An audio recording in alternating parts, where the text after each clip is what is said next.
Biochemistry का 8वां lecture है enzymes. तो एंजाइम्स की क्या क्या जनरल प्रॉपर्टीज़ हैं, इसके सामान्य जो गुण हैं वो कौन कौन से हैं। ठीक है, एंजाइम्स को किस तरह से हम लोग वर्गीकृत कर सकते हैं, क्लासीफाई किस तरह से कर सकते हैं। ठीक है, एंजाइम जो है वो रासायनिक अभिक्रिया में किस तरह से काम करता है, मैकेनिज्म ऑफ एक्शन वो हम देखेंगे इसके अंदर। ठीक है, और एंजाइम एक्शन या एंजाइम क्रिया से संबंधित मिकेलिस मेंटेन कांस्टेंट होता है। ठीक है, और लाइन वीवर बर्क इक्वेशन, ठीक है, एंड प्लॉट, तो ये इससे संबंधित होते हैं, वो हम लोग देखेंगे क्या चीज़ होती है। और एलोस्टेरिक एंजाइम्स क्या होते हैं, ठीक है, उनका इंट्रोडक्शन देखेंगे अपने इसके अंदर क्या होते हैं ये। तो अपने इसको शुरू करते हैं अभी। तो सबसे पहले हम लोग देखेंगे भी एंजाइम्स के सामान्य गुण। ठीक है, जनरल प्रॉपर्टीज़ ऑफ एंजाइम्स। तो सबसे पहला इसके नेचर की बात कर लेते हैं। तो इसका जो नेचर या प्रकृति है एंजाइम्स का वो कैसी होती है, प्रोटीन होती है। ठीक है, तो ज़्यादातर जो एंजाइम्स हैं, मोस्ट ऑफ द एंजाइम्स जो हैं वो किसके बने होते हैं, प्रोटीन के बने होते हैं। और ये जो प्रोटीन्स हैं वो किस टाइप की होती हैं, ग्लोबुलर प्रोटीन्स होती हैं। ठीक है, तो अधिकांश एंजाइम्स या मोस्ट ऑफ द एंजाइम्स जो हैं वो ग्लोबुलर प्रोटीन्स होते हैं।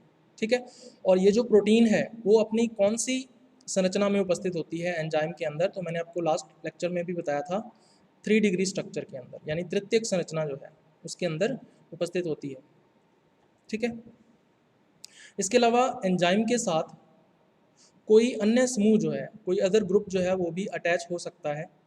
वो किस लिए होता है, इसकी एक्टिविटी के लिए या इसकी सक्रियता के लिए। ठीक है, तो ये खास बात हो सकती है इसकी। अच्छा, अब मैंने आपको बताया था कि अधिकांश जो एंजाइम्स हैं या मोस्ट ऑफ द जो एंजाइम्स हैं वो कैसे होते हैं, प्रोटीन्स के बने होते हैं। लेकिन कुछ एंजाइम्स ऐसे भी हैं जो प्रोटीन के अलावा किसी अन्य सब्सटेंस या पदार्थ के बने होते हैं। ठीक है, तो इसमें 3 एग्जाम्पल्स हैं या 3 अपवाद हैं। ये तीनों के तीनों क्या हैं, आरएनए एंजाइम्स हैं। ठीक है, इसका मतलब ये आरएनए पर क्रिया करेंगे। ठीक है, इनका काम क्या है, आरएनए पर क्रिया करना या आरएनए पर रिएक्शन करना। तो इन तीनों के नाम आपको ध्यान में रखने हैं अभी, राइबोजाइम, राइबोन्यूक्लियस पी और पेप्टाइडिल ट्रांसफेरेज। ठीक है, तो ये 3 एंजाइम ऐसे हैं जो प्रोटीन के नहीं बने होते। ठीक है, तो ये है अभी सबसे पहला, प्रोटीन प्रकृति या प्रोटीन नेचर। दूसरा, दूसरी जनरल प्रॉपर्टी की बात करें अपने, तो ये है इसका मॉलिक्यूलर वेट या अणु भार। ठीक है, तो जो एंजाइम्स हैं भाई वो बहुत ज़्यादा बड़े अणु होते हैं। ठीक है, लार्जेस्ट मॉलिक्यूल्स होते हैं या लार्जर मॉलिक्यूल्स होते हैं। इनका जो मॉलिक्यूलर वेट है वो 6000 से लेके 46 लाख तक हो सकता है। ठीक है, 6000 टू 46 लाख, इसके बीच में इनका जो अणुभार है या मॉलिक्यूलर वेट रहता है। ठीक है, सबसे कम 6000 जो है या 6000 जो है वो किसका होता है, बैक्टीरिया के अंदर एक एंजाइम उपस्थित होता है, इसको बोलते हैं बैक्टीरियल फेराडॉक्सिन। ठीक है, तो बैक्टीरियल फेराडॉक्सिन का जो अणुभार है वो सबसे कम होता है 6000। और सबसे ज़्यादा किसका होता है अभी, पायरुवेट डिहाइड्रोजिनेज।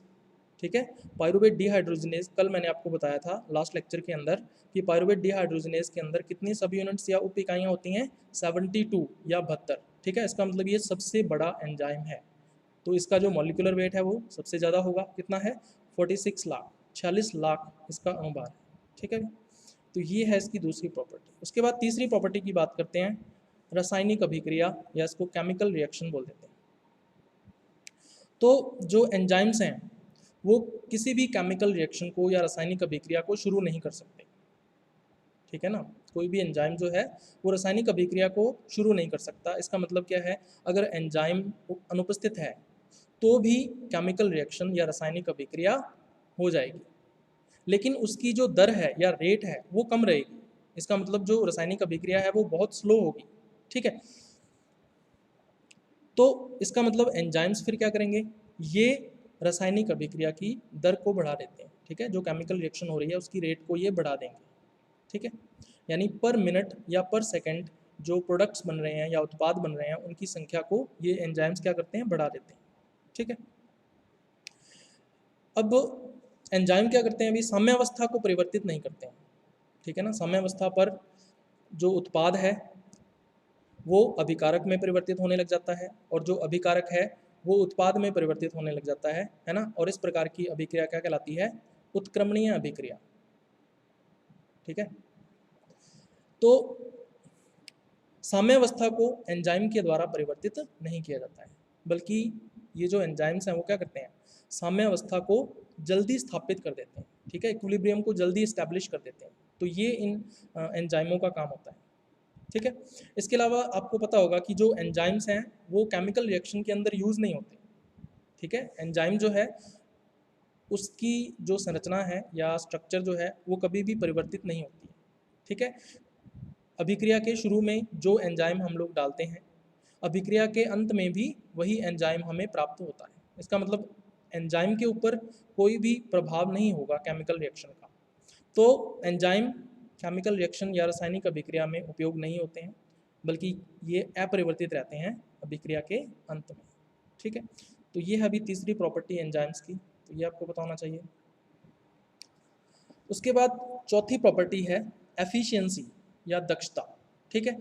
जो एंजाइम है वो कितनी दक्षता के साथ कार्य कर सकता है ना, कितनी एफिशिएंसी है उसकी। अब एफिशिएंसी जो है उसको हम लोग किस तरह से मापते हैं, तो उसको मापने के लिए एक शब्द आता है टर्नओवर नंबर, ठीक है। टर्नओवर नंबर क्या होता है भी, कोई एंजाइम जो है वो 1 मिनट में अभिकारकों के जितने अणुओं को उत्पाद में परिवर्तित करता है। मतलब 1 मिनट के अंदर एंजाइम जो है वो सबस्ट्रेट के जितने मॉलिक्यूल्स को कन्वर्ट करता है किसके अंदर, प्रोडक्ट्स के अंदर, ठीक है।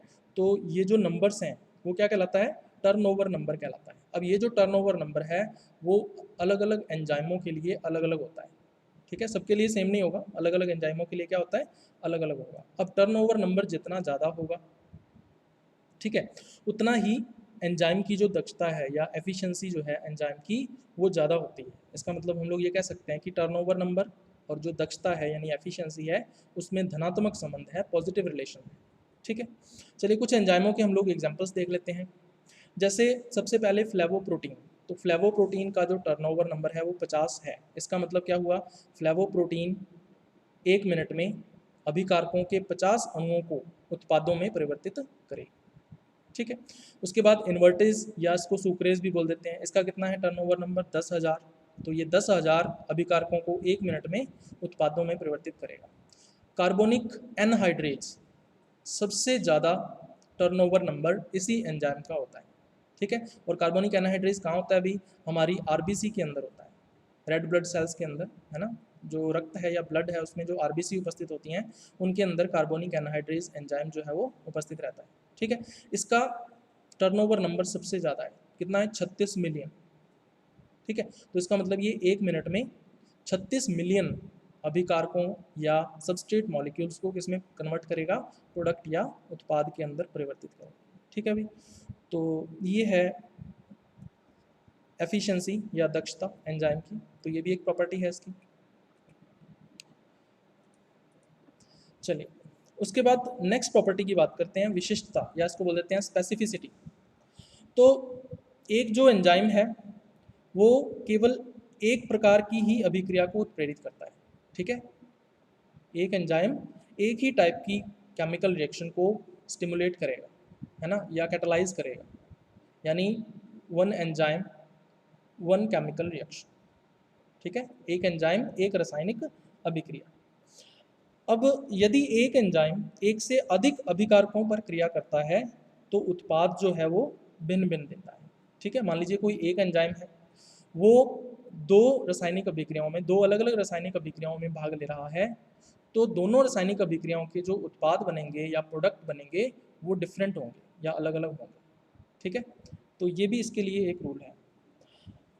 अगर अलग अलग एंजाइम्स, ठीक है, अगर अलग अलग एंजाइम्स जो हैं वो एक ही अभिकारक पर या एक ही सबस्ट्रेट पर अभिक्रिया करते हैं तो भी जो उत्पाद मिलते हैं वो एंजाइम के अकॉर्डिंग ही मिलेंगे, यानी कि उत्पाद कैसे मिलेंगे, अलग अलग प्रोडक्ट्स हमें डिफरेंट मिलेंगे, ठीक है। तो ये 3 इंपॉर्टेंट चीज़ें हैं जो आपको ध्यान में रखनी है इसकी स्पेसिफिसिटी या विशिष्टता के बारे में। तो इसको अपने उदाहरण से समझते हैं। जैसे माल्टेज एंजाइम है, इसका नाम आपने सुना होगा। तो माल्टेज एंजाइम क्या करता है अभी, माल्टोज का जल अपघटन करता है, हाइड्रोलाइसिस करता है, ठीक है। अब अगर हम माल्टेज एंजाइम को लैक्टोज या सुक्रोज पर क्रिया करवाना चाहें तो क्या क्रिया हो जाएगी, नहीं होगी। इसका मतलब ये एक ही अभिकारक पर क्रिया कर रहा है, ठीक है, माल्टेज एंजाइम। दूसरा हम लोग बात करते हैं सुक्रेज एंजाइम की। अब सुक्रेज एंजाइम जो है वो दो अलग अलग अभिकारकों पर या सबस्ट्रेट्स पर क्रिया कर सकता है, ठीक है। एक तो ये सुक्रोज पर क्रिया कर सकता है, ठीक है, सुक्रोज का जल अपघटन करेगा, और दूसरा ये रेफिनोज पर क्रिया कर सकता है, रेफिनोज का ये हाइड्रोलाइसिस या जल अपघटन करेगा, ठीक है। तो दोनों ही अभिक्रियाओं के अंदर जो प्रोडक्ट्स बनेंगे या उत्पाद बनेंगे वो अलग अलग होंगे, ठीक है। तो ये है अभी विशिष्टता या स्पेसिफिसिटी।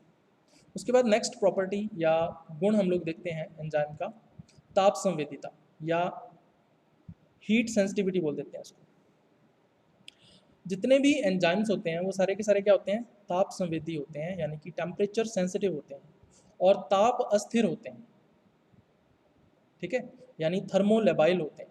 इसका मतलब तापमान के द्वारा एंजाइम जो है उनका क्या कर दिया जाता है, विकृतीकरण या डीनेचुरेशन कर दिया जाता है, जिससे एंजाइम की एक्टिविटी जो है वो नष्ट हो जाती है या डिस्ट्रॉय हो जाती है, ठीक है। तो इसका मतलब ये है, ज़्यादातर जो एंजाइम्स हैं वो 25 डिग्री सेंटीग्रेड से 35 डिग्री सेंटीग्रेड तापमान पर ही कार्य करते हैं, ठीक है। तो ये इनके लिए ऑप्टिमम टेम्परेचर है या उपयुक्त तापमान है जिस पर ज़्यादातर एंजाइम जो है वो काम करते हैं। अगर तापमान 0 डिग्री सेंटीग्रेड हो जाए, ठीक है, तो जो एंजाइम है वो निष्क्रिय हो जाएगा, ठीक है, नष्ट नहीं होगा, निष्क्रिय हो जाएगा।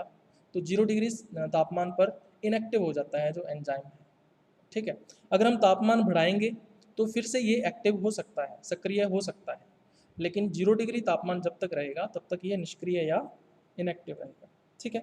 अगर तापमान को हमने 35 डिग्री से बढ़ा दिया, मान लीजिए 50 से 55 डिग्री सेंटीग्रेड कर दिया, तो एंजाइमों का क्या हो जाता है, विकृतीकरण हो जाता है, क्योंकि एंजाइम्स किसके बने हैं, अभी प्रोटीन्स के बने हैं, तो प्रोटीन्स का क्या हो जाएगा, डीनेचुरेशन या विकृतीकरण हो जाता है, ठीक है।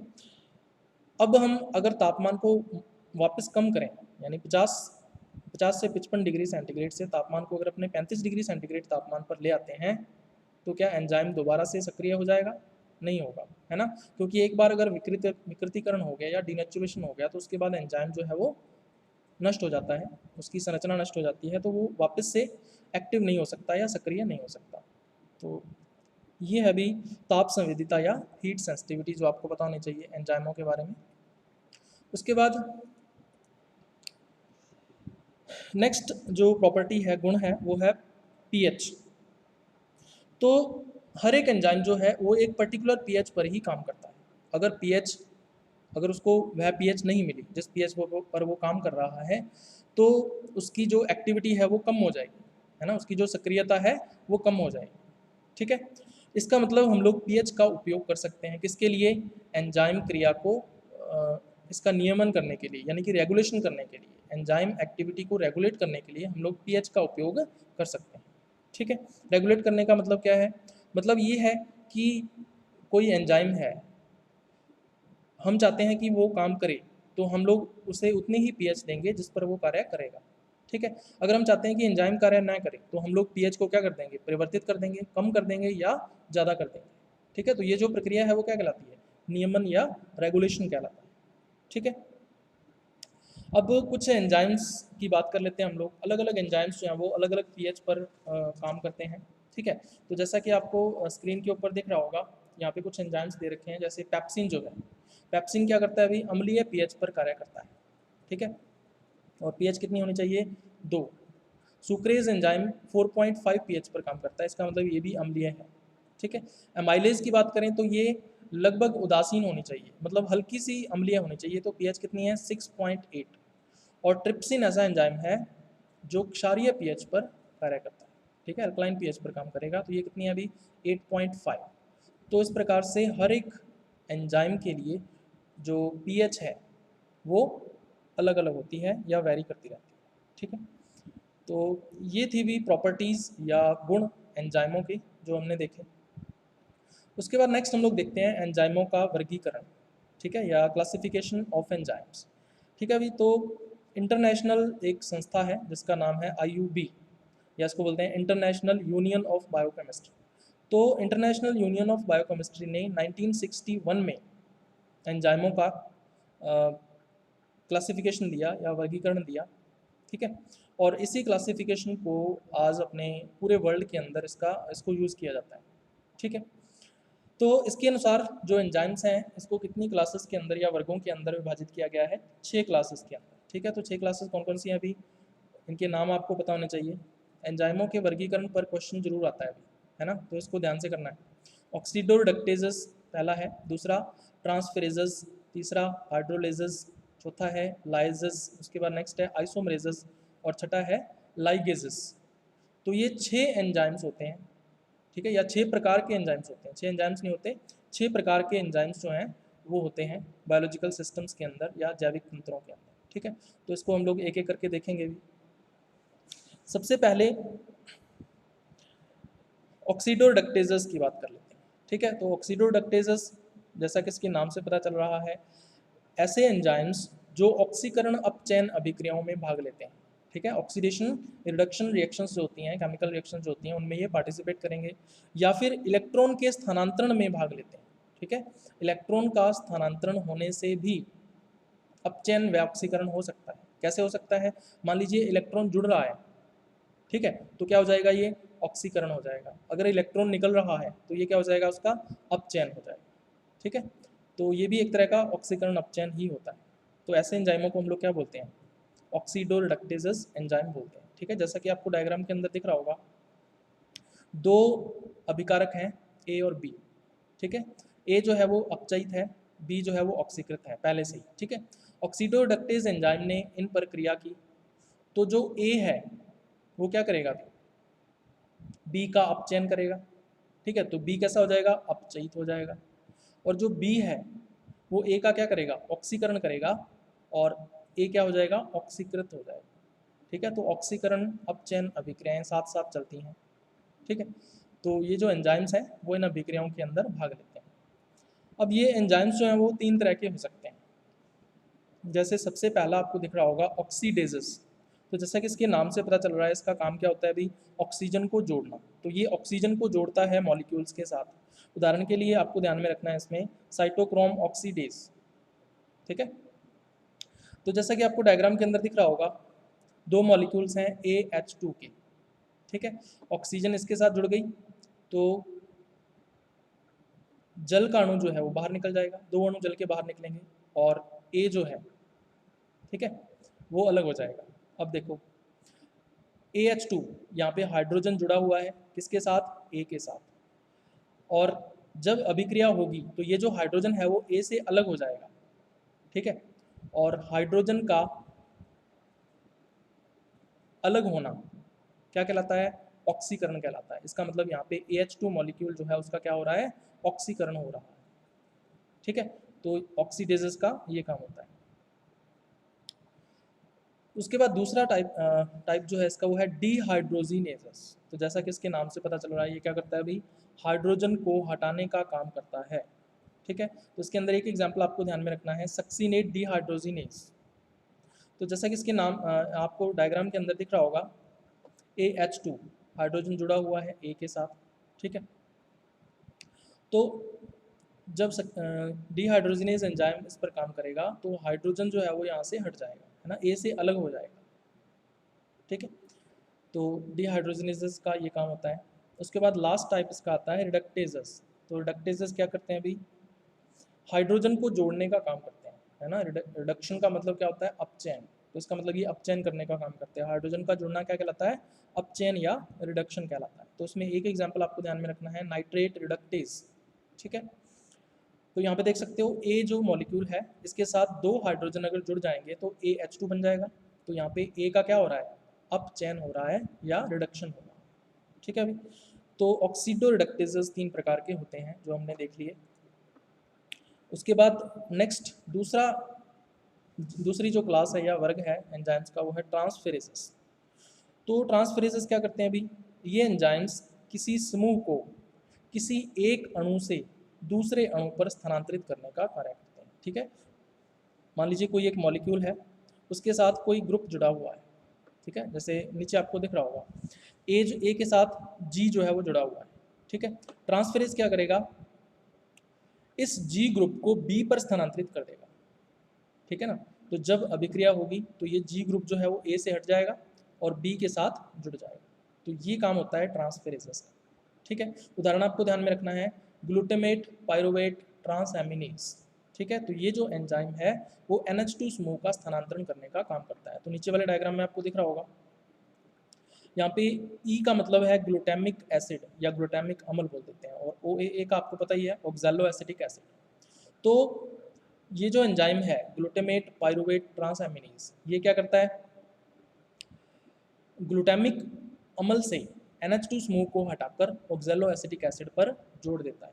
इससे होगा क्या, जो ग्लूटामिक अम्ल है ये किस में कन्वर्ट हो जाएगा भाई, अल्फा केजी के अंदर अल्फा कीटोग्लूटरेट में कन्वर्ट हो जाएगा, और जो ऑक्सैलो एसिटिक एसिड है इसके ऊपर NH2 समूह जुड़ जाएगा जब, तो ये किस में कन्वर्ट हो जाएगा, एस्पार्टिक अम्ल के अंदर या एस्पार्टिक एसिड के अंदर कन्वर्ट हो जाएगा। तो डी का मतलब यहाँ पे क्या है, एस्पार्टिक अम्ल। ठीक है भाई, तो ये है ट्रांसफेरेसिस, दूसरी क्लास या वर्ग। तीसरे वर्ग की अपने बात करें तो ये है हाइड्रोलिसिस। तो जैसा कि इसके नाम से पता चल रहा है, ये करता क्या है अभी, जल अपघटन करता है। ठीक है, कौन से बंधों का या कौन से बॉन्ड्स का ये जल अपघटन करेगा, हाइड्रोलाइसिस करेगा, जो निर्जलीकरण संघनन से बने हुए हैं। ठीक है ना, डिहाइड्रेशन कंडेंसेशन से बनते हैं, मतलब जब उनका संघनन हो रहा होता है और जल का मॉलिक्यूल निकल जाता है, इस प्रकार से बने बंधों का हाइड्रोलाइसिस या जल अपघटन जो है वो इन एंजाइमों के द्वारा किया जाता है। तो ऐसे कौन कौन से बंध होते हैं, आप एस्टर बंध जो है, ठीक है, वो संघनन से बनता है तो उसका हाइड्रोलाइसिस करेगा ये। ईथर बंध भी संघनन से बनता है, उसका भी हाइड्रोलाइसिस करेगा। इसके अलावा पेप्टाइड बंध, ग्लाइकोसाइडिक बंध जो मैंने आपको बताए थे पहले, तो ये भी संघनन से बनते हैं, इसलिए इनका भी जल अपघटन या हाइड्रोलाइसिस ये करता है। ठीक है, तो जब ये बंध का जल अपघटन करता है या बंध को तोड़ता है तो ये क्या करेगा भी, जल के अणु का उपयोग करेगा। इसका मतलब जल जो है वो, जल के अणु जो हैं वो जुड़ते हैं। ठीक है, और इससे होगा क्या, जो बड़ा अणु है वो छोटे अणुओं में टूट जाता है। ठीक है, तो लार्ज मॉलिक्यूल जो है वो स्मॉल मॉलिक्यूल्स के अंदर डिसोसिएट हो जाता है, टूट जाता है। ठीक है, और ये जो प्रक्रिया है वो क्या कहलाती है, हाइड्रोलाइसिस या जल अपघटन। इसके एग्जांपल्स की बात करें तो जितने भी पाचक एंजाइम्स होते हैं, यानी कि डाइजेस्टिव एंजाइम्स जितने भी होते हैं, वो सारे के सारे हाइड्रोलेजेस ही होते हैं। ठीक है, जैसे आपने नाम सुना होगा एमाइलेज, सुक्रेज, लैक्टेज, माल्टेज आदि। ठीक है, जैसे आपको डायग्राम के अंदर दिख रहा होगा, माल्टेज एंजाइम जो है वो किस प्रक्रिया करता है अभी, माल्टोज प्रक्रिया करता है। माल्टोज क्या है, एक डाइसैकेराइड है। ठीक है, जल का अणु इस पर जुड़ेगा। ठीक है, और माल्टेज एंजाइम माल्टोज को दो मोनोसैकेराइड्स के अंदर डिवाइड कर देगा, ग्लूकोज के दो अणु बन जाएंगे। ठीक है, ग्लूकोज प्लस ग्लूकोज, ये दोनों क्या है, मोनोसैकेराइड्स हैं। ठीक है, तो डाइसैकेराइड बड़ा अणु है, लार्ज मॉलिक्यूल है, और मोनोसैकेराइड्स स्मॉल मॉलिक्यूल्स हैं या छोटे अणु। ठीक है, तो ये काम होता है अभी हाइड्रोलिसिस का। उसके बाद नेक्स्ट वर्क की हम लोग बात करते हैं, लाइसिस। ठीक है, नेक्स्ट जो क्लास है, तो लाइसिस जो है ये कई तरह के कार्य करते हैं। जैसे बंधों को तोड़ते हैं, ठीक है, जो बॉन्ड्स बने हुए हैं उनको ब्रेक करने का काम ये करते हैं। इसके अलावा ये क्या करते हैं, समूहों को हटाते हैं बिना जल अपघटन किए। ठीक है, इसमें हाइड्रोलाइसिस नहीं होगा, लेकिन फिर भी ये क्या करेंगे, समूहों को हटा देंगे या ग्रुप्स को रिमूव कर देंगे। इसके अलावा ये डबल बॉन्ड्स पर ग्रुप्स को जोड़ने का काम करता है ना, जैसे C डबल बॉन्ड C है, ये क्या है, एक द्विबंध है, तो इसके ऊपर ग्रुप या समूह को जोड़ेंगे। ठीक है, दोनों कार्बन्स पर, तो इसका मतलब जो द्विबंध है वो किस में परिवर्तित हो जाएगा, सिंगल बॉन्ड के अंदर या एकल बंध में परिवर्तित हो जाएगा। इसके अलावा ये क्या करते हैं भी, समूहों को हटाकर द्विबंध उत्पन्न करते हैं। ठीक है, दो कार्बन है, दोनों कार्बन्स पर समूह जुड़े हुए हैं, दोनों समूह हट जाएंगे तो कार्बन और कार्बन के बीच में क्या आ जाएगा, द्विबंध या डबल बॉन्ड आ जाएगा। ठीक है, जैसा कि आपको डायग्राम के अंदर दिख रहा होगा, कार्बन और कार्बन है, एक कार्बन के ऊपर X ग्रुप जुड़ा हुआ है, दूसरे कार्बन के ऊपर Y ग्रुप जुड़ा हुआ है। तो जब लाइज एंजाइम इस पर क्रिया करेगा तो X और Y जो है ये दोनों हटकर अलग मॉलिक्यूल बना लेंगे, और C और C के बीच में पहले क्या था, सिंगल बॉन्ड था, एकल बंध था, अब कैसा हो जाएगा, डबल बॉन्ड या द्विबंध बन जाएगा। ठीक है, इसका एक एग्जाम्पल आपको ध्यान में रखना है, हिस्टिडिन डीकार्बोक्सिलेज, एक तो ये है, एक और रख लेना एल्डोलेज। तो ये दो एंजाइम्स जो हैं आपको ध्यान में रखने हैं, जो लाइजस के एग्जाम्पल्स हैं। ठीक है ना, एग्जाम्पल्स पे क्वेश्चन जरूर पूछते हैं। उसके बाद नेक्स्ट क्लास है पांचवी, आइसोमरेजेस। तो आइसोमरेजेस करते क्या हैं अभी, ये एंजाइम्स आणविक संरचना को पुनर्व्यवस्थित करते हैं। इसका मतलब क्या है अभी, जो मॉलिक्यूलर स्ट्रक्चर होगी है ना कंपाउंड की, उसमें रीअरेंजमेंट करेंगे। ठीक है, मतलब नंबर ऑफ कार्बन्स या कार्बन परमाणुओं की संख्या उतनी ही रहेगी। ठीक है, या कुल परमाणुओं की संख्या अणु के अंदर उतनी ही रहेगी, लेकिन जो संरचना है उसको परिवर्तित करने का काम करते हैं। ठीक है, तो ये काम होता है आइसोमरेसिस का। और इस तरह से जो बने हुए अणु हैं या मॉलिक्यूल्स हैं वो क्या कहलाते हैं आपस में? आइसोमर्स कहलाते हैं। ठीक है, समावयवी कहलाते हैं। ठीक है, तो ये भी 3 प्रकार के होते हैं। जैसे सबसे पहला आपको दिख रहा होगा आइसोमरेज। ठीक है, तो आइसोमरेज के अंदर आपको आइसोमरेज करते क्या है अभी? एल्डोज और कीटोज का आपस में अंतर परिवर्तन करते हैं। ठीक है, जो एल्डोज होगा उसको कीटोज में परिवर्तित करेंगे और कीटोज को एल्डोज में परिवर्तित करेंगे। और ये कैसे संभव है अभी? रीअरेंजमेंट के द्वारा या पुनर्व्यवस्था के द्वारा। ठीक है, उदाहरण आपको ध्यान में रखना है, ग्लूकोज 6 फॉस्फेट का फ्रक्टोज 6 फॉस्फेट में परिवर्तन। ठीक है, अब ग्लूकोज 6 फॉस्फेट, ग्लूकोज क्या है अभी? एल्डोज है, क्योंकि इसके अंदर एल्डिहाइड ग्रुप यानी कि CHO समूह उपस्थित होता है। फ्रक्टोज 6 फॉस्फेट, फ्रक्टोज क्या है? कीटोज है, क्योंकि इसके अंदर C डबल बॉन्ड O समूह होता है। ठीक है, तो अगर ग्लूकोज 6 फॉस्फेट फ्रक्टोज 6 फॉस्फेट में कन्वर्ट हो रही है तो ये क्या हो रहा है? आइसोमराइजेशन हो रहा है या समावयवीकरण हो रहा है। ठीक है, तो ग्लूकोज 6 फॉस्फेट और फ्रक्टोज 6 फॉस्फेट ये आपस में क्या है अभी? आइसोमर्स हैं। ठीक है ना, समावयवी है। तो ये इसके अंदर एग्जाम्पल आपको ध्यान में रखना है। दूसरा इसका टाइप है एपीमरेजेस। तो एपीमरेजेस क्या करते हैं अभी? कार्बन समूह की स्थिति को परिवर्तित करने का कार्य करते हैं। ठीक है, कार्बन समूह की स्थिति को ये परिवर्तित करने का कार्य करेंगे। ठीक है, उदाहरण के लिए जैसे ज़ाइलुलोज फॉस्फेट जो है उसका राइबोलोज फॉस्फेट में परिवर्तन जो है, ठीक है, वो किसका एग्जाम्पल है? एपीमरेजेस का। तो एपीमरेज ज़ाइलुलोज फॉस्फेट को रिबोलोज फॉस्फेट के अंदर कन्वर्ट करेंगे, तो ये दोनों आपस में क्या कहलाएंगे? एपीमर्स कहलाएंगे। ठीक है, ज़ाइलुलोज फॉस्फेट और राइबोलोज फॉस्फेट आपस में एपीमर्स कहलाते हैं। तो कार्बन समूह की स्थिति को ये परिवर्तित करने का कार्य करते हैं। तीसरा टाइप है म्यूटेज। म्यूटेज एंजाइम क्या करते हैं भी?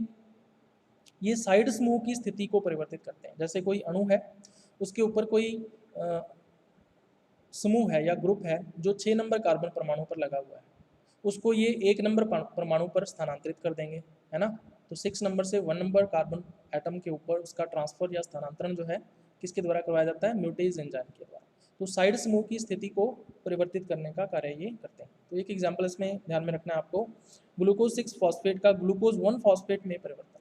ठीक है, मॉलिक्यूल्स दोनों ग्लूकोज के ही हैं, लेकिन जो फॉस्फेट समूह की स्थिति है पहले 6 नंबर पे थी, अब कहाँ पे आ गई? 1 नंबर पर आ गई। ठीक है, तो ये है अभी तीसरा टाइप इसका, म्यूटेज। उसके बाद लास्ट क्लास या वर्ग आती है लाइगेजेस।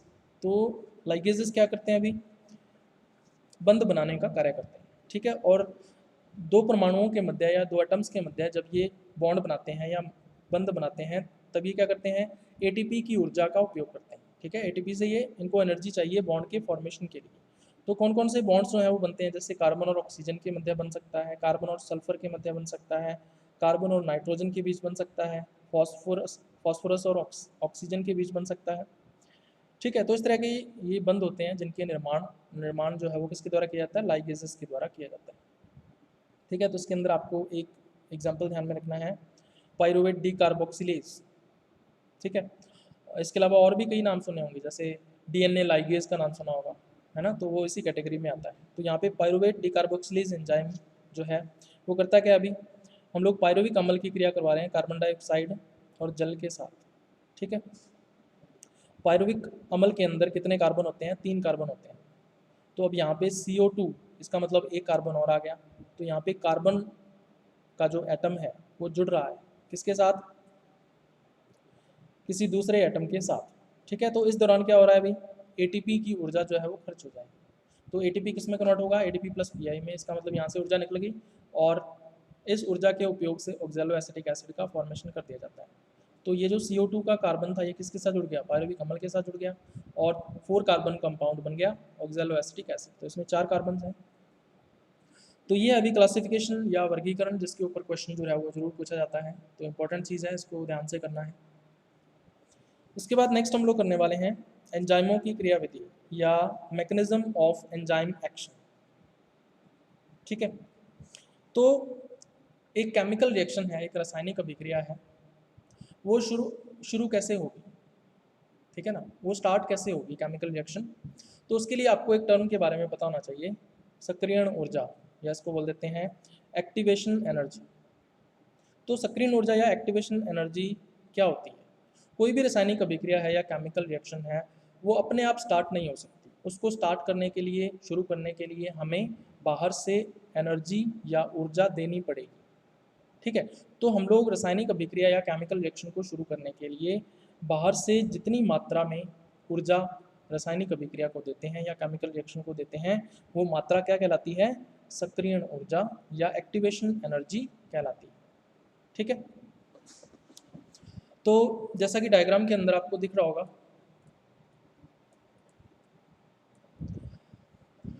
एक तरफ एक्टिवेशन, एक तरफ एनर्जी है और दूसरी तरफ क्या है? प्रोग्रेस ऑफ रिएक्शन, ठीक है। तो जैसे जैसे अभिक्रिया आगे बढ़ेगी तो हम लोग क्या करेंगे भी, ये जो एस का मतलब यहाँ पे क्या है? सबस्ट्रेट या अभिकारक है।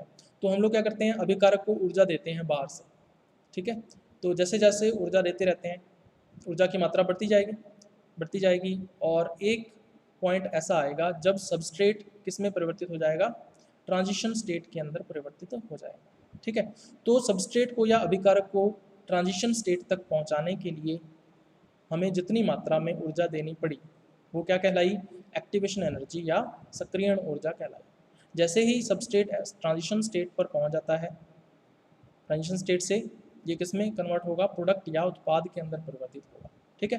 तो इसका मतलब जब ये ट्रांजिशन स्टेट से प्रोडक्ट में या उत्पाद में परिवर्तित होगा तो इसकी जो ऊर्जा है, ठीक है, वो कम होती जाएगी और जो उत्पाद बनेगा उसकी ऊर्जा कम होगी, ठीक है।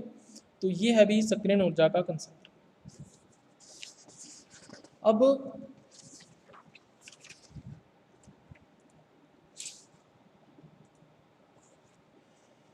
इसको एग्जाम्पल से समझते हैं। सुक्रोज का नाम आपने सुना ही है। अगर हम इसका अम्लीय जल अपघटन करवाते हैं, ठीक है, इसका मतलब क्या है? जैसे हमने अम्लीय विलयन ले लिया, एक जल लिया बीकर के अंदर, उसके अंदर थोड़ा सा एसिड डाल दिया, HCl डाल दिया मान लीजिए, और फिर उसमें सुक्रोज को मिला दिया, ठीक है। तो सुक्रोज जो है उसके जल अपघटन से हमें क्या मिलता है अभी? ये हमें मिलता है ग्लूकोज और फ्रक्टोज, ठीक है। तो हमें क्या करना पड़ेगा अभी? विलयन को गर्म करना पड़ेगा। अगर हम गर्म नहीं करेंगे तो सुक्रोज का जल अपघटन नहीं होगा। तो जब हम विलयन को गर्म करेंगे तो इसका मतलब हम लोग क्या कर रहे हैं? सुक्रोज को ऊर्जा दे रहे हैं या एनर्जी दे रहे हैं। और कितनी मात्रा में इसको एनर्जी हम लोग देंगे? 32 किलो कैलोरी प्रति मोल ऊर्जा जो है वो हम लोग सुक्रोज को देंगे, तब जाके सुक्रोज का जल अपघटन होगा। तो इसका मतलब ये जो 32 किलो कैलोरी प्रति मोल ऊर्जा है या एनर्जी है, ये क्या है? सक्रियण ऊर्जा है या एक्टिवेशन एनर्जी है, ठीक है। अब अपने बात करते हैं एंजाइम क्रिया की। जो एंजाइम है वो रासायनिक अभिक्रिया में क्या करता है? तो एंजाइम का सिर्फ एक ही काम है अभी, रासायनिक अभिक्रिया के लिए या केमिकल रिएक्शन के लिए जो भी आवश्यक या रिक्वायर्ड सक्रियण ऊर्जा होती है या एक्टिवेशन एनर्जी होती है, उसको ये कम कर देता है, ठीक है। इसका फायदा क्या होगा? जो अभिकारक है या सबस्ट्रेट है वो जल्दी ही ट्रांजिशन स्टेट में प्रवेश कर जाता है, ठीक है। उसको ज़्यादा मात्रा में ऊर्जा नहीं चाहिए, थोड़ी सी ऊर्जा दी हमने और ये आसानी से ट्रांजिशन स्टेट में परिवर्तित हो गया और ट्रांजिशन स्टेट से आसानी से ये प्रोडक्ट या उत्पाद में परिवर्तित हो जाएगा, ठीक है। तो एंजाइम के बिना हम लोग अभिकारक को या सबस्ट्रेट को बहुत ज़्यादा मात्रा में ऊर्जा दे रहे थे। तो एंजाइम की उपस्थिति में क्या हुआ? एंजाइम ने क्या किया? इस ऊर्जा को कम कर दिया, ऊर्जा की मात्रा को कम कर दिया। अब हमें कम मात्रा में ऊर्जा इसको देनी पड़ेगी, कम मात्रा में कम अमाउंट के अंदर एनर्जी इसको देनी पड़ेगी और ये आसानी से प्रोडक्ट में कन्वर्ट हो जाएगा, ठीक है। तो एंजाइम करता क्या? अभी इसके ऊपर क्वेश्चन जरूर पूछा जाता है। एंजाइम सक्रियण ऊर्जा या एक्टिवेशन एनर्जी को कम करने का कार्य करता है। तो ये चीज़ इसके बारे में आपको ध्यान में रखना है। चलिए फिर से इसको एग्जाम्पल से समझते हैं। हमने सुक्रोज का एग्जाम्पल लिया था। बिना एंजाइम के सुक्रोज के जल अपघटन के लिए कितनी मात्रा में ऊर्जा चाहिए थी? 32 किलो कैलोरी प्रति मोल, है ना, ये मैंने आपको भी बताया पहले।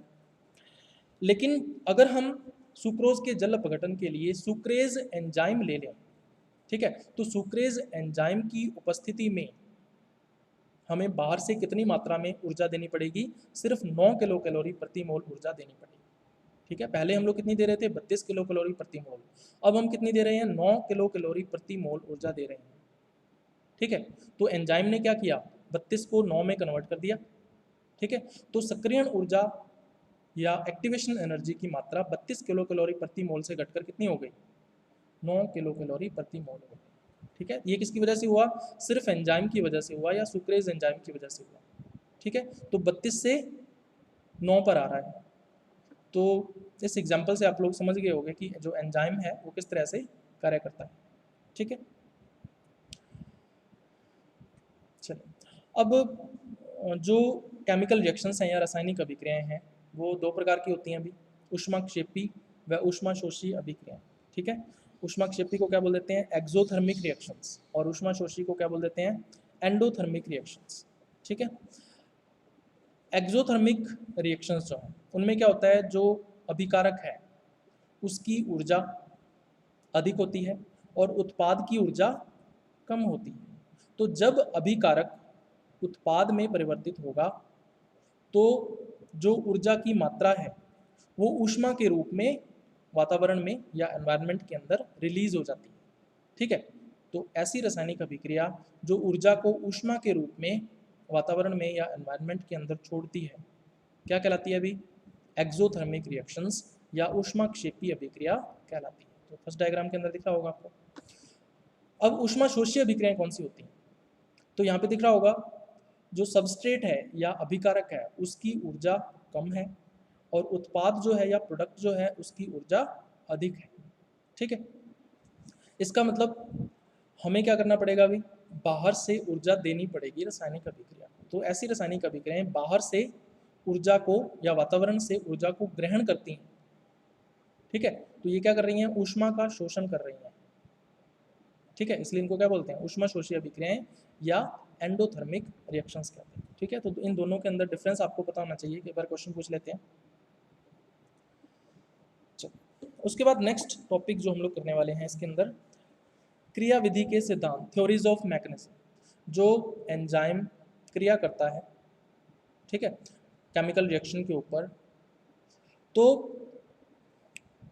उसकी मैकेनिज्म क्या रहती है या उसकी क्रिया विधि क्या रहती है। तो इसके बारे में दो सिद्धांत दिए गए हैं जिनके बारे में आपने पहले भी पढ़ा होगा बहुत, तो आज फिर से पढ़ रहे हैं। ताला चाबी सिद्धांत या इसको बोल देते हैं लॉक एंड की थ्योरी, और दूसरा है प्रेरित फिट सिद्धांत या इसको बोल देते हैं इंड्यूस्ड फिट थ्योरी। तो ये दो थ्योरीज या सिद्धांत हैं जो एंजाइम की क्रिया विधि से संबंधित हैं और इनके ऊपर क्वेश्चन जरूर आता है। ठीक है, तो इंपॉर्टेंट चीज़ है। तो सबसे पहले हम लोग देखेंगे ताला चाबी सिद्धांत या लॉक एंड की थ्योरी। तो ये जो सिद्धांत है वो किसके द्वारा दिया गया था, तो आपको वैज्ञानिक का नाम ध्यान में रखना है, एमिल फिशर के द्वारा 1894 के अंदर, 1894 के अंदर यह सिद्धांत दिया गया था। ठीक है, ये सिद्धांत क्या कहता है, ये कहता है कि जो एंजाइम है और अभिकारक है यानी सबस्ट्रेट है, इन दोनों की जो आकृति है या शेप है वो फिक्स होती है यानी कि निश्चित होती है। ठीक है, अब जो एंजाइम है उसके ऊपर क्या होता है, एक सक्रिय स्थल बना हुआ होता है, एक एक्टिव साइट बनी हुई होती है। ठीक है, उसकी जो आकृति है, ये कह रहा है कि उसकी जो आकृति है वो इस प्रकार से होती है कि जो अभिकारक है या सबस्ट्रेट है वो इसके अंदर फिट हो सके। ठीक है, तो ये किस तरह का एग्जाम्पल है, ताला चाबी का एग्जाम्पल है। ठीक है, जो चाबी है उसके अंदर जो सांचा बना होता है वो उसी हिसाब से होता है जो ताले के अंदर बना हुआ होता है। ठीक है, वही एग्जाम्पल जो है वो यहाँ पे एंजाइम्स और अभिकारक के बीच में लग रहा है। ठीक है, तो यह ताला चाबी के समान ही है। जिस प्रकार ताले को एक विशेष चाबी से ही खोल सकते हैं, ठीक है ना, लॉक को हम लोग एक स्पेसिफिक की से ही ओपन कर सकते हैं, उसी प्रकार से एक विशेष या स्पेसिफिक जो अभिकारक है या सबस्ट्रेट है वो एंजाइम के सक्रिय स्थल में फिट हो सकता है। ठीक है ना, सभी अभिकारक या जो सबस्ट्रेट हैं वो एक ही एंजाइम के सक्रिय स्थल पर फिट नहीं हो सकते। तो ये कहता है कोई विशेष या स्पेसिफिक जो अभिकारक होगा या सबस्ट्रेट होगा सिर्फ वही फिट हो सकता है। ठीक है, और जो फिट हो गया वो उत्पाद में परिवर्तित हो जाएगा। ठीक है, तो ये है अभी लॉक एंड की थ्योरी है, ताला चाबी सिद्धांत। तो इसको अपने एग्जाम्पल से देख लेते हैं अभी।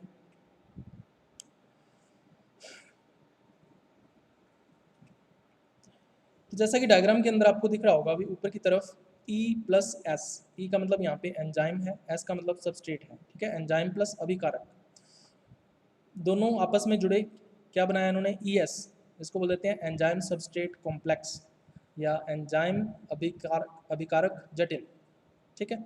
अब एंजाइम सबस्ट्रेट जटिल जो है ये किसमें परिवर्तित होगा, EP के अंदर, यानी एंजाइम प्रोडक्ट कॉम्प्लेक्स या एंजाइम उत्पाद जटिल, ठीक है। और उसके बाद क्या होगा, एंजाइम और प्रोडक्ट जो है या उत्पाद जो है वो एक दूसरे से अलग अलग हो जाएंगे, तो अलग अलग हो गए। तो ये एक सामान्य रासायनिक अभिक्रिया रहती है जो कि एंजाइम के द्वारा उत्प्रेरित की जाती है, ठीक है। चलिए अब तालाचाबी सिद्धांत या लॉक एंड की थ्योरी की बात करें तो नीचे की तरफ देख रहे हो आप, यहाँ पे ई का मतलब एंजाइम है, तो आप लोग देख रहे हो कि एंजाइम पर सांचे बने हुए हैं दो प्रकार के, ठीक है।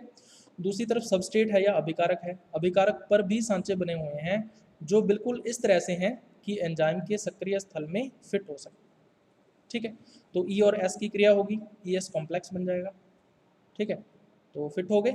अब क्या होगा, जो सबस्ट्रेट है वो प्रोडक्ट में परिवर्तित हो जाएगा और एंजाइम जो है वो बिना परिवर्तित हुए वैसे का वैसा ही रह जाएगा, ठीक है। तो ये है अभी लॉक एंड की थ्योरी या तालाचाबी सिद्धांत, तो इसके ऊपर क्वेश्चन जो है वो जरूर पूछा जाता है, इंपॉर्टेंट चीज़ है। उसके बाद दूसरी थ्योरी की बात कर लेते हैं, इसको बोल देते हैं प्रेरित फिट सिद्धांत या इसको बोलते हैं इंड्यूस्ड फिट थ्योरी। तो ये जो सिद्धांत है वो किसके द्वारा दिया गया था, ये इंपॉर्टेंट चीज़ है, इस पर क्वेश्चन पूछते हैं। कोशलैंड के द्वारा। कब दिया गया था, 1959 के अंदर, 1959 के अंदर दिया गया था। अब ये जो सिद्धांत है वो क्या कहता है, ये कहता है कि जो अभिकारक है यानी कि जो सबस्ट्रेट है उसकी जो आकृति है वो निश्चित होती है, उसकी जो शेप है वो कैसी होती है, फिक्स्ड होती है। लेकिन ये कहता है कि जो एंजाइम के सक्रिय स्थल की आकृति है या जो एंजाइम के जो एक्टिव साइट की शेप है वो निश्चित नहीं होती, वो फिक्स नहीं होती, ठीक है। तो फिर कहता है कि जब अभिकारक अणु जो है यानी कि जो सबस्ट्रेट मॉलिक्यूल है वो एंजाइम के सक्रिय स्थल के पास आता है या एंजाइम के एक्टिव साइट के पास आता है, तो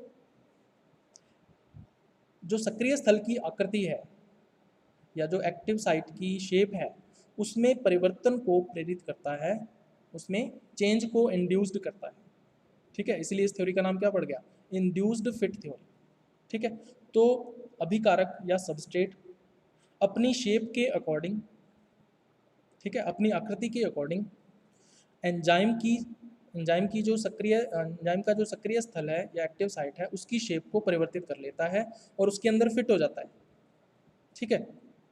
और फिट होने के बाद फिर उत्पाद में या प्रोडक्ट के अंदर परिवर्तित हो जाता है, ठीक है। तो उसको अपने डायग्राम से देखते हैं। तो जैसा कि डायग्राम में दिख रहा होगा यहाँ पे एंजाइम जो है उसकी जो सक्रिय स्थल है उसकी कोई शेप नहीं है या एंजाइम के अंदर कोई भी ऐसी जगह नहीं है जहाँ पर सबस्ट्रेट फिट हो सके, ठीक है।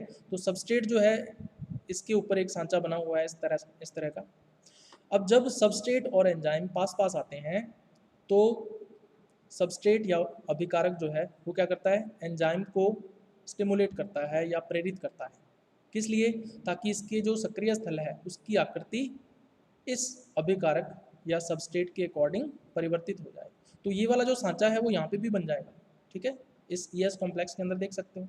तो अभिकारक या सबस्ट्रेट फिट हो गया एंजाइम के अंदर या एंजाइम के सक्रिय स्थल पर, और ये सबस्ट्रेट या अभिकारक किसमें परिवर्तित हो जाएगा, प्रोडक्ट के अंदर परिवर्तित हो जाएगा। जो एंजाइम है वो अपरिवर्तित रहेगा, तो ये अनचेंज्ड है। तो ये है भी इंड्यूस्ड फिट थ्योरी या प्रेरित फिट सिद्धांत। तो इसके ऊपर भी क्वेश्चन जो है वो पूछा जाता है।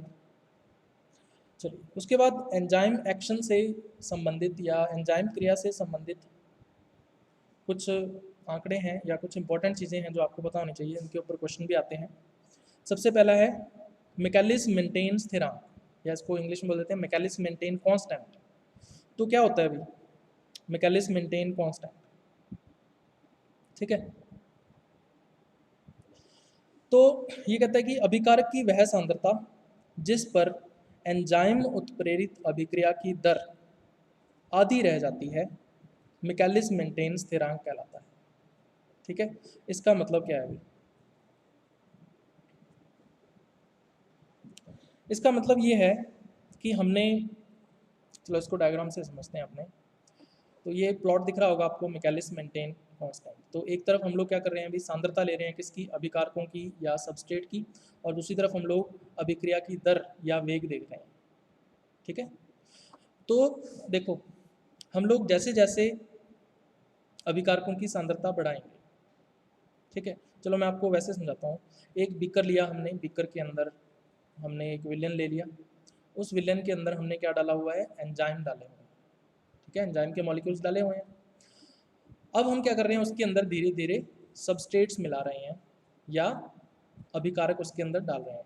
तो जैसे जैसे हम लोग अभिकारक डालते जाएंगे, यानी कि जैसे जैसे अभिकारक की सांद्रता बढ़ेगी किसके अंदर, बीकर के अंदर, वैसे वैसे जो अभिक्रिया का वेग है, यानी कि उत्पादों के निर्माण की जो दर है, यानी प्रोडक्ट फॉर्मेशन की जो रेट है, वो बढ़ती जाएगी। ठीक है, इस तरह से बढ़ रही है। ठीक है, तो इस तरह से बढ़ रही है। जैसे जैसे हम लोग सांद्रता बढ़ाते जाएंगे वैसे वैसे बढ़ती जाएगी। तो ये कब तक बढ़ेगी, जब तक विलयन में उपस्थित सारे के सारे एंजाइम्स अभिकारकों के साथ जुड़ नहीं जाते। ठीक है, विलयन के अंदर उपस्थित सभी एंजाइम्स अभिकारकों के साथ जुड़ नहीं जाते। ठीक है, तो एक पॉइंट ऐसा आएगा जब सभी एंजाइम्स अभिकारकों के साथ जुड़ जाएंगे, कोई भी एंजाइम फ्री नहीं रहेगा। ठीक है, उस टाइम पर अगर हम और सांद्रता बढ़ाएंगे अभिकारकों की, तो अभिक्रिया का जो वेग है वो और नहीं बढ़ेगा, उतना ही रहेगा, है ना, स्थिर हो जाएगा। तो ये जो वेग है वो क्या कहलाता है अभी, मैक्सिमम वेग कहलाता है या अधिकतम वेग कहलाता है। ठीक है, इसको वीएम से प्रदर्शित करते हैं। एम का मतलब मैक्सिमम या अधिकतम, वी का मतलब यहाँ पे क्या है, वेग या वेलोसिटी। ठीक है, तो ये एक नॉर्मल केमिकल रिएक्शन के अंदर हो रहा है। अब मिकेलिस मेंटेन कांस्टेंट कौन सा है ना, अब आपको समझ में आएगा। मैं दोबारा बोलता हूँ इसको, अभिकारक की वह सांद्रता, अभिकारक ये रहे, इसकी वह सांद्रता जिस पर एंजाइम उत्प्रेरित अभिक्रिया की दर उसके अधिकतम वेग की आधी रह जाती है। तो अधिकतम वेग कितना है अभी, वी एम है, और आधा वेग कितना होगा, वी एम बटे 2। ठीक है, तो इसको अपने इस तरह से मिलाएंगे ग्राफ के साथ, और इसको अपने नीचे मिलाएंगे। तो ये जो सांद्रता है, इस पॉइंट पर जो सांद्रता है किसकी, अभिकारकों की, इस सांद्रता को हम लोग क्या बोलेंगे, मिकेलिस मेंटेन कांस्टेंट बोलेंगे।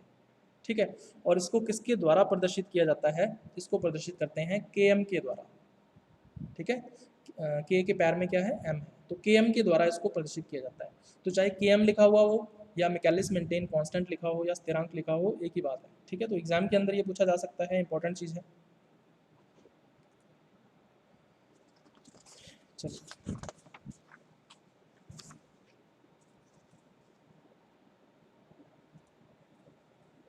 अब जो के एम है इसका मान कितना हो सकता है अभी, इसका मान जो है वो 10 की घात -1 से लेके 10 की घात -6 एम तक हो सकता है। ठीक है, तो 10 की घात -6 से ज़्यादा नहीं होगा, 10 की घात -1 से कम नहीं होगा, तो इसके बीच में इसका जो मान है वो रहता है। अब के एम का जो मान है वो जितना ज़्यादा होगा उतनी ही अभिकारक और एंजाइम के बीच की जो एफिनिटी है, ठीक है, वो कम होगी। एफिनिटी का मतलब क्या है, एफिनिटी का मतलब है आकर्षण। ठीक है, अट्रैक्शन। तो केएम और एफिनिटी यानी आकर्षण और केएम के बीच में व्युत्क्रमानुपाती या इन्वर्सली प्रोपोर्शनल रिलेशन है। केएम बढ़ने से एंजाइम और अभिकारक के बीच का जो आकर्षण है या अट्रैक्शन है वो कम हो जाता है। ठीक है, तो ये रिलेशन जो है वो आपको ध्यान में रखना है। अगर केएम का मान उच्च है तो आकर्षण या एफिनिटी क्या होगी, कम होगी, और अगर केएम का मान कम है तो एफिनिटी या आकर्षण क्या होगा, उच्च होगा। तो ये रिलेशन आपको पता होना चाहिए, इसके ऊपर डायरेक्ट क्वेश्चन जो है वो पूछ लिया जाता है। तो हमने मैकेलिस मेंटेन प्लॉट देख लिया है ना, इस पर हमने डिस्कस कर लिया अभी। उसके बाद नेक्स्ट हम लोग जो करने वाले हैं वो है मैकेलिस मेंटेन समीकरण। तो ये इस समीकरण को किस तरह से डेराइव्ड किया गया या किस तरह से बनाया गया, इसके ऊपर क्वेश्चन आपसे नहीं पूछा जाएगा। आपको सिर्फ यही पूछा जाएगा कि इस समीकरण का फॉर्मूला लिखो। तो इस समीकरण का जो फॉर्मूला है वो क्या होगा अभी, v is equal to V M S. ठीक है, वी एम मल्टीप्लाई है गुणा में एस है, एस का मतलब यहाँ पे क्या है, अभिकारकों की सांद्रता है। ठीक है, डिवाइडेड बाय के एम प्लस एस। ठीक है, यहाँ पे v का मतलब रासायनिक अभिक्रिया का वेग यानी वेलोसिटी ऑफ केमिकल रिएक्शन। और Vm अभिक्रिया का अधिकतम वेग या maximum velocity of chemical reaction, और S का मतलब कंसंट्रेशन ऑफ सबस्ट्रेट, अभिकारकों की सांद्रता, और Km का मतलब यहाँ पे क्या है, मैकेलिस मेंटेन कांस्टेंट या मैकेलिस मेंटेन स्थिरांक। ठीक है अभी, तो ये समीकरण आपको याद रखनी है, इस पे डायरेक्ट क्वेश्चन जो है वो पूछा जाता है।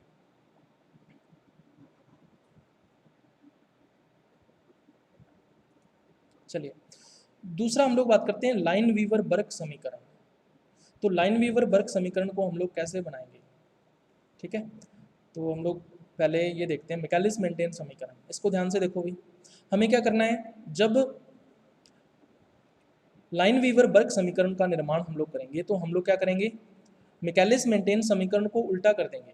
इसका मतलब क्या है, जो बट्टे के ऊपर वाला भाग है वो बट्टे के नीचे आ जाएगा, और जो बट्टे के नीचे वाला भाग है वो ऊपर चला जाएगा। ठीक है, तो यहाँ पे देखो V है, तो V का क्या हो जाएगा, 1/V हो गया। Km प्लस S ये ऊपर चले जाएंगे, और VMS जो है ये नीचे चला आएगा। Km प्लस S ऊपर आ गया और VMS जो है वो नीचे आ गया। तो इस तरह से अगर आपको मैकेलिस मेंटेन समीकरण याद है तो आप लाइन वीवर बर्क समीकरण आसानी से बना सकते हैं। ठीक है, और लाइन वीवर बर्क प्लॉट जो है वो आप इस तरह से बनाओगे।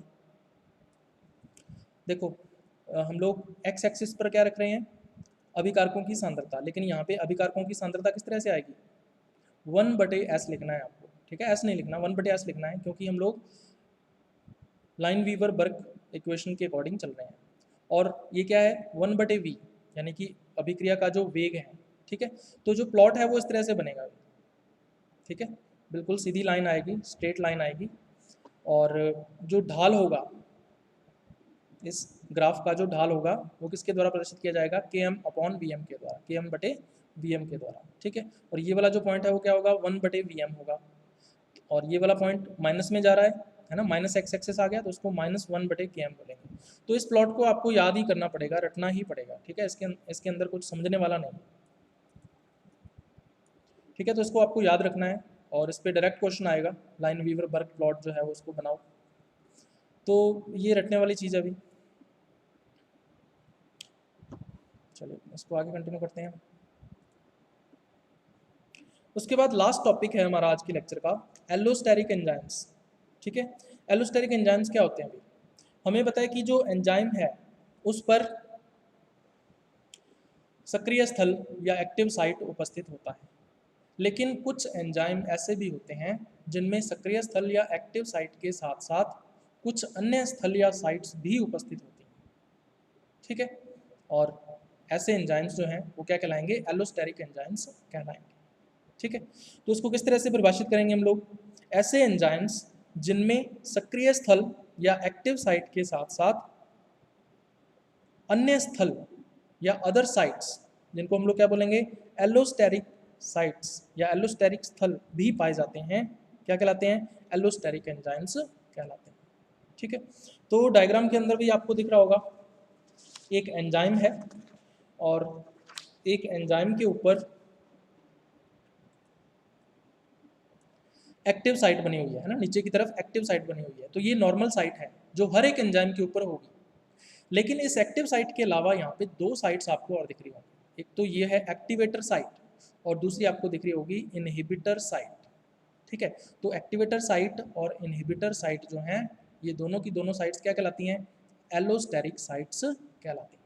ठीक है, तो एक्टिवेटर साइट जो है इस पर कौन फिट होगा आके, एक्टिवेटर फिट होगा। जो इनहिबिटर साइट है इस पर कौन फिट होगा, इनहिबिटर आके फिट होगा। और जो एस है सबस्ट्रेट है ना, एक्टिव साइट पर कौन फिट होगा, सबस्ट्रेट या अभिकारक फिट होगा। ठीक है, तो ये है एलोस्टेरिक एंजाइम्स। अब एक टर्म आती है मॉड्यूलेटर्स, या इसको बोल देते हैं अभी इफेक्टर्स। तो मॉड्यूलेटर्स या इफेक्टर्स क्या चीज़ होते हैं अभी, ये अणु एलोस्टेरिक स्थल से जुड़कर सक्रिय स्थल की संरचना को परिवर्तित कर देते हैं। ठीक है, एक्टिवेटर यहाँ पे जुड़ेगा या इनहिबिटर यहाँ पे जुड़ेगा तो जो एक्टिव साइट होगी या सक्रिय स्थल होगा इसकी संरचना परिवर्तित हो जाएगी। ठीक है,